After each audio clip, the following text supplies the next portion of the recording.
السلام علیکم ورحمۃ اللہ وبرکاتہ۔ اعوذ باللہ السمیع العلیم من الشیطان الرجیم من ہمزہ ونفخہ ونفثہ۔ بسم اللہ الرحمن الرحیم۔ ولا تصعر خدک للناس ولا تمشی فی الارض مرحا ان اللہ لا يحب كل مختال فخور واقصد فی مشیک واغضض من صوتک ان انکر الاصوات لصوت الحمیر۔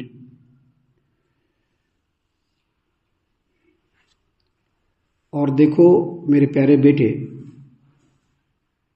تکبر کے ساتھ لوگوں سے اپنے گال پھلا کر، تکبر کے ساتھ لوگوں سے اپنے گال نہ پھلانا، نہیں زمین میں اکڑ کر چلنا، کیونکہ اللہ تبارک و تعالیٰ خود پسند اور شیخی خور کو پسند نہیں کرتا۔ اور اپنی چال میں میانہ روی اختیار رکھو، اپنی آواز کو پست کرو۔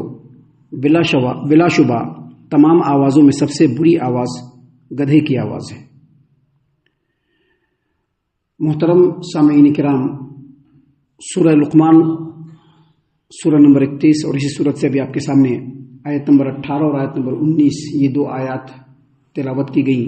بفضل اللہ، بعون اللہ، بتوفیق اللہ، دونوں آیتوں کا ترجمہ بھی آپ تمام کی خدمت میں پیش کیا گیا۔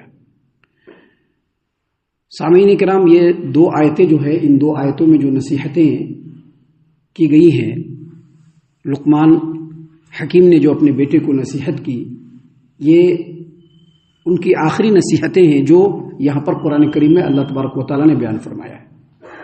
ان دونوں آیتوں کو سمجھنے سے پہلے یہ بات ہمیشہ سمجھ لیجئے کہ جو آدمی بھی سروے زمین پر اپنے منہ میاں مٹھو سمجھے گا اپنے آپ کو کہ اپنے منہ میاں مٹھو، یا پھر جو آدمی بھی اپنے آپ کو دوسروں کے مقابلے میں برتر سمجھے گا یا کسی بھی معاملے میں ہٹ درمی اختیار کرے گا، تو سمجھ لیجئے کہ اس آدمی کے اندر تکبر ہے، غرور ہے۔ یہ غرور کی سب سے بڑی پہچان ہے۔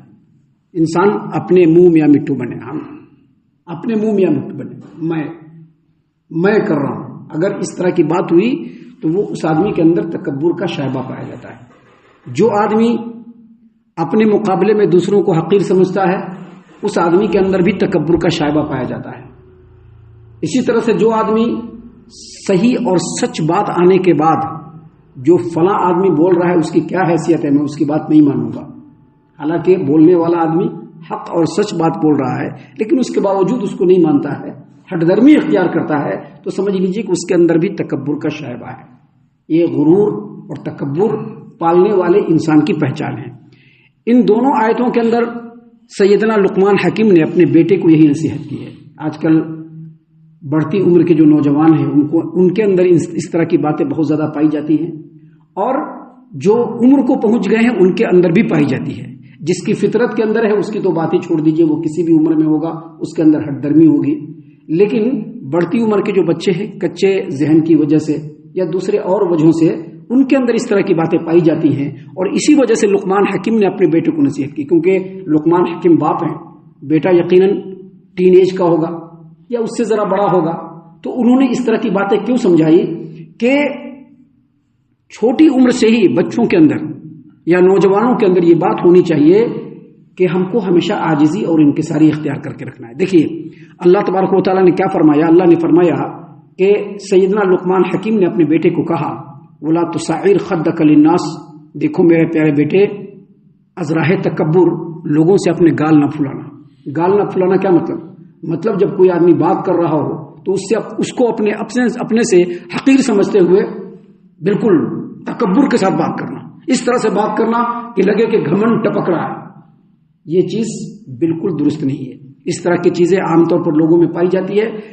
کوئی بھی ہو اس چیز سے اس کو بچنا چاہیے، کیونکہ ہمیشہ یاد رکھے، ہمیشہ اس کو یاد رکھنا چاہیے کہ کسی آدمی کے اندر اگر رائی کے دانے کے برابر بھی تکبر اور گھمنڈ ہوگا، اللہ اس کو جنت کے اندر داخل نہیں فرمائے گا۔ رائی کے دانے کے برابر بھی اگر کسی آدمی کے اندر تکبر ہے، اللہ تبارک و تعالیٰ اس کو جنت میں داخل نہیں فرمائے گا، کیونکہ تکبر اللہ تبارک و تعالیٰ نے فرمایا کہ میری چادر ہے، میرے علاوہ اگر کوئی اس کو اوڑھنے کی کوشش کرے گا اللہ تبارک و تعالیٰ کبھی بھی اس کو معاف نہیں کرے گا۔ تو اسی لیے لقمان حکیم نے سب سے پہلے اپنے بیٹے کو کہا کہ دیکھو میرے پیارے بیٹے، لوگوں سے ازراہ تکبر، اپنے گال کو نہ پھلانا، ولا تمشی فی الارض مرحا، اور زمین میں اکڑ کر نہ چلنا. اکڑ والی چال تو آپ جانتے ہی ہیں، سبھی آدمی جانتے ہیں اس چیز کو. اکڑ کے چلنا یہ ایک فیشن بھی ہے. بڑے بڑے جو دنیا پرست قسم کے لوگ جو دنیا میں مشہور ہیں، ان کے چال کو دیکھ کر کے لوگ سوچتے کہ ہم کو ایسا چلنا چاہیے، ہم کو ویسا چلنا چاہیے. حالانکہ ایک مسلمان ہونے کے ناطے مسلمان کے لیے سب سے زیادہ جو آئیڈیل کوئی چیز ہے وہ نبی کریم صلی اللہ علیہ وسلم.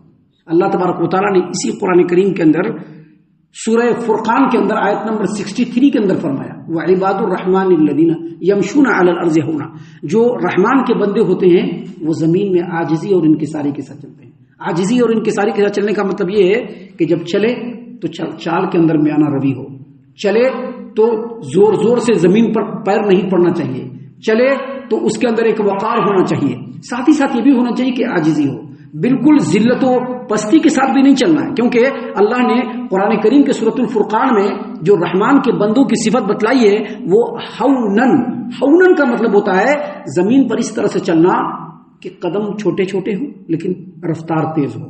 قدم چھوٹے چھوٹے ہوں لیکن رفتار تیز ہو. نبی صلی اللہ علیہ وسلم جب چلتے تھے تو آپ صلی اللہ علیہ وسلم کے چلنے کا جو طریقہ تھا ایسا لگتا تھا کہ اوپر سے نیچے کی طرف آ رہے ہیں. ایسے آدمی ڈھلان سے نیچے کیسے اترتا ہے، بالکل اسی طرح سے نبی کریم صلی اللہ علیہ وسلم چلتے تھے.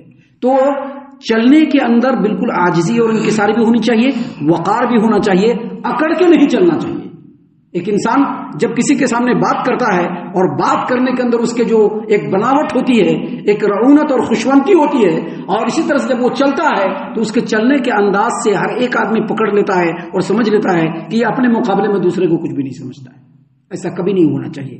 کبھی بھی ایک ملنسار کی طرح سے لوگوں سے مل کر کے، لوگوں کے ساتھ لگ کر کے اس طرح سے انسان کو اپنی زندگی گزارنا چاہیے. جب چلنا چاہیے تو بالکل عاجزی اور انکساری کے ساتھ چلنا چاہیے. اس کو یہ معلوم ہونا چاہیے کہ اگر ہم اپنے بھائی سے ہنستے ہوئے چہرے سے ملیں گے تو یہ بھی اللہ تبارک و تعالیٰ کی نظر میں نیکی ہوگی. اگر ہم اپنے کسی بھائی سے ہنستے ہوئے چہرے سے ملتے ہیں یہ بھی اللہ تبارک و تعالیٰ کی نزدیک نیکی ہے، اور یہ عاجزی اور انکساری کرنے والوں کی پہچان ہے. اللہ تبارک و تعالیٰ نے قرآن کریم سورہ بنی اسرائیل آیت نمبر 37 میں فرمایا وَلَا تَمْشِ فِي الْأَرْضِ مَرْحًا. دیکھو زمین میں اکڑ کے مت چلنا. کیوں اکڑ کے مت چلنا؟ کیونکہ تمہارے زمین پر اکڑ کے چلنے سے نہ تم زمین کو پھاڑ سکتے ہو اور نہ ہی پہاڑوں کی بلندی کو پہنچ سکتے ہو. زمین کو پھاڑ بھی نہیں سکتے ہو اور پہاڑوں کی بلندی کو پا بھی نہیں سکتے ہو. اور اسی لیے اللہ تبارک و تعالیٰ نے یہاں پر لقمان حکیم کے نصیحت کو جو انہوں نے اپنے بیٹے کو کیا، کہا وَلَا تُصَعِّرْ خَدَّكَ لِلنَّاسِ، اے میرے پیارے بیٹے لوگوں کے ساتھ ازراہ تکبر، ان سے اپنی گالوں کو نہ پھلانا. وَلَا تَمْشِ فِي الْأَرْضِ مَرْحًا، اور دیکھو زمین میں اکڑ کر نہ چلنا. إِنَّ اللَّهَ لَا يُحِبُّ كُلَّ مُخْتَالٍ فَخُورٍ، کیونکہ اللہ تبارک و تعالیٰ خود پسند اور شیخی خور، شیخی بگاڑنے والے، خود پسند اور شیخی بگاڑنے والے لوگوں کو پسند نہیں کرتا ہے. اس کے بعد آگے اللہ تبارک و تعالیٰ نے فرمایا وَاقْصِدْ فِي مَشْيِكَ، جب چلو تو میانہ روی کے ساتھ چلو.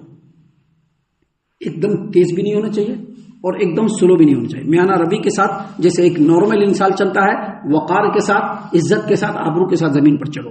اور پھر کہا وَغْضُضْ مِن صَوْتِكَ، اور اپنے آواز کو بلند مت کرو. یہاں پر آواز کو بلند مت کرو، اس کی تفسیر میں بہت سارے مفسرین نے لکھا ہے کہ جہاں پر ضرورت نہیں ہے وہاں پر بلند آواز نہیں ہونی چاہیے. لیکن اگر ضرورت ہے اور ضرورت کے حساب سے اگر آواز بلند ہوتی ہے، آواز کے اندر کرختگی آتی ہے، سختی آتی ہے، تو یہ قابل مذمت ہرگز نہیں ہے، بلکہ یہ شریعت کا تقاضا ہے. فار ایگزامپل اگر دو چار آدمی آپس میں بیٹھ کر کے بات کر رہے ہوں، وہاں پر اگر پست آواز سے بات کرے گا نو پرابلم، ہر آدمی سن لے گا. لیکن دور کے کسی آدمی کو سنانا ہو یا بہت بڑا مجمع ہو، ان کو خطاب کرنا ہو، یا کلاس روم میں ہو اور لیکچر ہو رہا ہو اور لوگوں کو دور تک آواز پہنچانی ہو، تو ایسے وقت میں اگر آواز بلند ہوتی ہے تو نو پرابلم. اسی طرح سے آدمی اگر تقریر کر رہا ہو تو تقریر کرتے وقت آواز کے اندر بلندی آتی ہے یا کرختگی آتی ہے تو یہ نبی کریم صلی اللہ علیہ وسلم کی صفت ہے. آپ صلی اللہ علیہ وسلم نے اسی طرح سے تقریر فرمایا ہے. اسی طرح سے ایک استاذ ہے اور اپنے شاگرد کو، یا پھر ایک باپ ہے وہ اپنے بیٹے کو اگر نصیحت کرنا چاہتا ہے، اس کی سرزنش کرنا چاہتا ہے، اس کی غلطی پر اس کو ڈانٹ پھٹکار کرنا چاہتا ہے، ایسے وقت میں اگر آدمی نرمیت سے بولے گا تو اس سے کام نہیں چلے گا. اس وقت ذرا آواز کو سخت کرنا پڑتا ہے. ہمارے پیارے رسول صلی اللہ علیہ وسلم کی پوری زندگی دیکھ لیجئے، کبھی کبھی آپ صلی اللہ علیہ وسلم کسی غلطی کی وجہ سے ان کے چہرے کا رنگ بدل جاتا تھا.